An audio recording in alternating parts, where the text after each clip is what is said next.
पहला कारोबारी सत्र, साथ ही इस हफ्ते होगी नवंबर सीरीज की एक्सपायरी भी। तो काफ़ी अहम वीक होने वाला है ये, काफ़ी सारे इवेंट्स भी होंगे, ग्लोबल मार्केट की तरफ से भी काफ़ी सारे क्यूज मिलेंगे जिस पर कि हमारी नज़र रहेगी।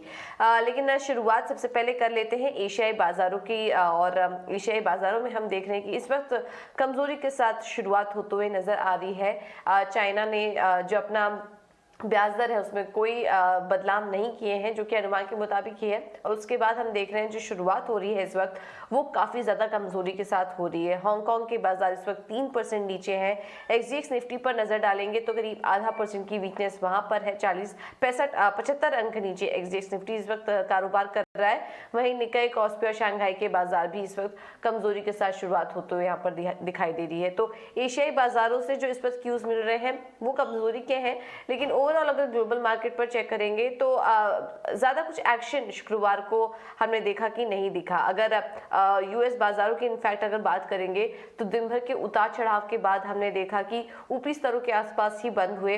डाउ जोन्स करीब 200 अंक चढ़ा और नैस्डैक भी हरे निशान में बंद हुआ। इस हफ्ते काफी सारे डेटा पॉइंट्स भी आने वाले हैं जिस पर कि हमारी नजर रहेगी। इसमें new home sales data, unemployment claims, Fed बैठक के मिनट्स भी जारी होंगे और कंज्यूमर सेंटिमेंट के आंकड़े भी आएंगे जिस पर कि हमारी नजर रहेगी। ये यूएस बाजारों के लिए छोटा हफ्ता भी रहेगा। थर्सडे को थैंक्सगिविंग भी है, उस मौके पर छुट्टी भी रहेगी, तो छोटा हफ्ता कारोबारी ये सत्र होने के कारण हो सकता है ज्यादा कुछ एक्शन ना दिखे, लेकिन ये कुछ इंपॉर्टेंट आंकड़े होंगे जिस पर कि हमारी नजर रहेगी। और इस बीच फेड की तरफ से भी काफी सारे बयान निकल कर आ रहे हैं, वहां के जो प्रेसिडेंट्स हैं उनकी तरफ से। अब इस बीच बोस्टन फेडरल रिजर्व प्रेसिडेंट सुजन कॉलिन का कहना है कि महंगाई को काबू में रखने का उन्होंने भरोसा जताया है और इससे एम्प्लॉयमेंट पर असर डाले बिना उनकी महंगाई को काबू करने में कोशिश होगी। तो काफी एक पॉजिटिव कमेंट्स इस बीच निकल कर आया। इसके पहले भी कुछ प्रेसिडेंट्स के कमेंट आए जिन्होंने क्लियरली ये संकेत भी दिए थे कि फिलहाल ब्याज दरों में जो बढ़ोतरी हो रही है उसमें पॉज की उम्मीद नहीं दिखाई दे रही है। तो काफी मिले जुले से बयान आ रहे हैं, लेकिन इस बीच अमेरिकी बाजार अपने ऊपरी स्तर पर यहाँ पर क्लोजिंग देते हुए नजर आया। यूरोप के बाजारों के से भी संकेत ठीक ही हैं, ये भी अपने ऊपरी स्तर पर बंद हुए अच्छी मजबूती के साथ।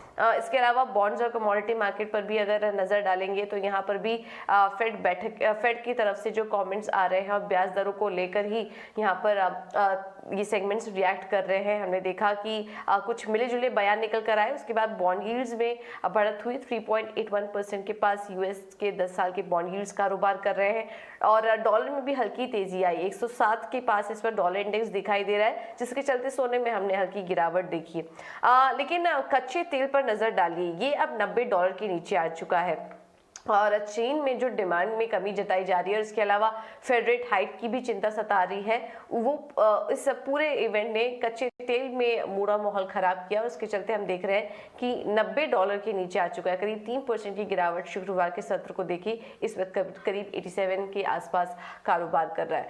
तो ये है ओवरऑल संकेत। ग्लोबल मार्केट से संकेत तो ठीक ही है, लेकिन एशियाई बाजारों की शुरुआत काफी कमजोर दिखाई दे रही है। तो काफी मिले जुले से संकेत आज दिखाई दे रहे हैं विदेशी बाजारों की तरफ से। एक बार नजर डाल लेते हैं एफआईएस और डीआईएस के आंकड़ों पर भी, उसके बाद हम समझेंगे कि आज भारतीय बाजारों में क्या रणनीति अपना के चले। कैश मार्केट में संस्थागत निवेशकों की तरफ से हमने देखा 14 नवंबर को एफआईएस की तरफ से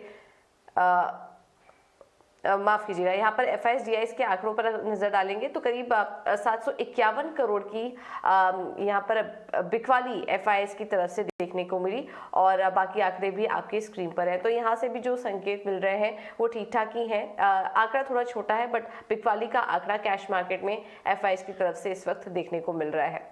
लेकिन चलिए अब आगे बढ़ते हैं और भारतीय बाजारों पर नजर डालें तो शुक्रवार को यहाँ पर भी जो क्लोजिंग दिखाई दी वो कमजोरी के साथ ही थी। 18,300 के पास हमने देखा निफ्टी ने क्लोजिंग दी और बैंक निफ्टी ने भी गिरावट के साथ ही यहाँ पर क्लोजिंग देखने को मिली है। अब आज के लिए क्या संकेत होने चाहिए ये भी समझ लेते हैं और हमारे साथ रेलिगे ब्रोकिंग के अजीत मिश्रा जुड़ चुके हैं। Ajit, thank you so much Irina स्वदेश को समय देने के लिए। अब आपसे जानना चाहेंगे आज निफ्टी और बैंक निफ्टी में किस तरह से ट्रेड ले। गुड मॉर्निंग पूजा। तो पूजा देखिए 4 हफ्ते की तेजी के बाद लास्ट वीक अगर आप देखेंगे तो मार्केट ने फ्लैटिश टोन के साथ बंद किया, तो कहीं ना कहीं कंसोलिडेशन का बायस थोड़ा सा मार्केट में जरूर है हायर लेवल्स पे। और क्योंकि रिकॉर्ड हाई से काफी नजदीक है, तो मेरे हिसाब से एक हेल्दी कंसोलिडेशन देख रहे हैं मार्केट में। और आज का सेशन में मुझे लगता है कहीं ना कहीं कंसोलिडेशन वाला ही रहेगा। तो बट यस, क्योंकि ओवरऑल ट्रेंड पॉजिटिव है, तो आपको बाइंग ऑन डिप्स की ही अप्रोच मेंटेन करके रखनी चाहिए, जहाँ पे कि 18,210 ये पहला सपोर्ट एरिया होगा, जहाँ पे आपको कि लॉन्ग के लिए अपॉर्चुनिटी देखनी है। 18,050 आपका स्टॉप लॉस रहेगा। 18,450 से लेकर 18,600 तक के टारगेट्स रहेंगे। सिमिलरली देखिए, बैंकिंग कंपैरेटिवली बेटर है पूजा, बिकॉज लास्ट ट्रेडिंग सेशन में भी आपने नोटिस किया होगा तो पीएसयू बैंकिंग स्टॉक्स में काफी स्ट्रॉन्ग ट्रैक्शन देखने को मिला था। तो वहां पे देखिए स्टॉक स्पेसिफिक अपॉर्चुनिटी तो है ही है। इंटरडे में अगर बैंक निफ्टी में भी अगर आपको 42,200 का लेवल मिलता है तो वो एक अच्छी बाइंग अपॉर्चुनिटी होगी। उसके बाद नेक्स्ट सपोर्ट करीब 41,700 का बनता है। ऊपर पे करीब 42,600, 42,900 ये टारगेट एरिया सिलेक्ट करेंगे।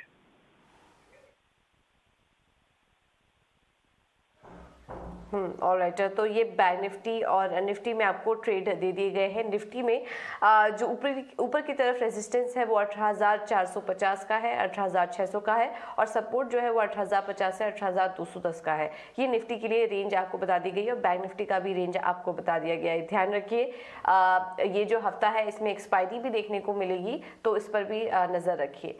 इसके अलावा अजीत, आपसे स्टॉक स्पेसिफिक रिकमेंडेशन भी जानना चाहेंगे। आज स्टॉक स्पेसिफिक रणनीति क्या लेकर चले? बिल्कुल, देखिए मुझे यहाँ थोड़ा सा मेरे हिसाब से थोड़ा कॉशन रखने की जरूरत है, बिकॉज जिस तरीके से हम देख रहे थे कि पार्टिसिपेशन थोड़ा सा ब्रॉडर था, अब वो थोड़ा सा और श्रिंक हो रहा है। अब धीरे धीरे हम देख रहे हैं कि ब्रेकआउट फेलियर्स भी हो रहे हैं, तो ये थोड़ा सा कंसर्न जरूर है। और ज्यादातर सब पोजीशन मार्केट में सभी के पास लॉन्ग साइड पे ही है, कंसिडरिंग की ट्रेंड पॉजिटिव है। बट जिस तरीके से कंसोलिडेशन है, थोड़ा बहुत प्रॉफिट टेकिंग स्टॉक्स में देखने को मिल सकती है। तो मेरे हिसाब से long and short approach maintain करके रखें। पिडलाइट में यहाँ पे काफी अच्छा बेस फॉर्म हुआ है। मुझे लगता है कि 2640 के स्टॉप लॉस के साथ 2720 तक के टारगेट्स के लिए आप उसको होल्ड कर सकते हैं और फ्रेश लॉन्ग भी कर सकते हैं। वहीं पे LIC हाउसिंग फाइनेंस, यहाँ थोड़ा सा प्रॉफिट टेकिंग या फिर कह लीजिए कि कंसोलिडेशन में ही नेगेटिव बायस के साथ ट्रेड करने की एक्सपेक्टेशन है। यहाँ करीब 362 रुपए तक के टारगेट्स पॉसिबल है। 378 ये आपका स्टॉप लॉस रहेगा इस पोजीशन में।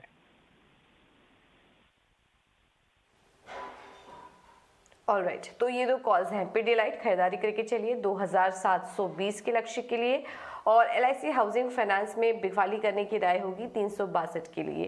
Thank you so much Ajit, समय देने के लिए अपना और ये रणनीति भी सुझाने के लिए। तो बैंक निफ्टी और निफ्टी ये एक दायरे में रह सकता है। रेंज आपको बता दी गई है, इस पर आप फोकस करेंगे आज के लिए। निफ्टी बैंक के लिए भी जो ऊपर की तरफ रेजिस्टेंस बताया जा रहा है वो 42,600 से 42,900 का है ऊपर की तरफ। तो इस रेंज का आप ध्यान रखिए, और स्टॉक स्पेसिफिक एक्शन काफ़ी रहेगा उसमें। पिडिलाइट और LIC हाउसिंग फाइनेंस पर आप नजर रख सकते हैं।